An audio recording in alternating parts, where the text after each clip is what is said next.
En lien avec la pandémie Covid-19, après réflexion, nous avons décidé de proposer quelques équipements que nous essayons de réaliser vraiment en accéléré.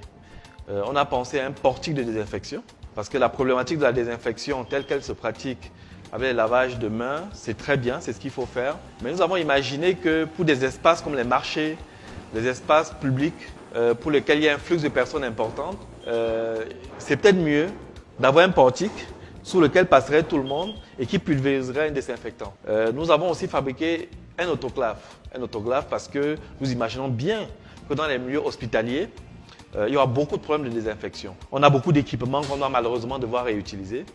Et pour le personnel de santé qui est vraiment en première ligne, il faut beaucoup d'outils de désinfection. Le premier prototype aussi est très avancé. Et puis il y a le respirateur. Déjà, avant même le Covid, pour la couveuse néonatale, nous pensions à avoir une version de couveuse qui puisse gérer les détresses respiratoires qui arrivent souvent chez les nourrissons prématurés. Donc nous travaillons déjà sur le processus de réanimation. Et à l'occasion de cette pandémie, nous pensons qu'il faut accélérer pour très vite avoir un respirateur, étant entendu que de ce qu'on voit, l'oxygénation, la respiration assistée est l'une des clés de la prise en charge des malades Covid-19. Ici, nous avons un prototype de respirateur artificiel qui nous donne la possibilité de régler 3 paramètres, le volume d'air aspiré, la vitesse respiratoire et puis la fréquence respiratoire. Donc à partir d'une tablette, le médecin peut également monitorer à distance le respirateur artificiel et contrôler les paramètres vitaux du patient.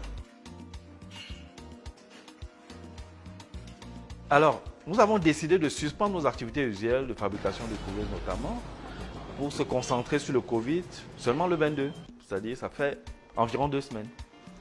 Nous avons travaillé 2 semaines à notre petite équipe de 7 personnes dans un contexte où il fallait se contenter des matériaux disponibles sur le marché. Et je pense qu'avec ce petit laps de temps, on a fait du chemin.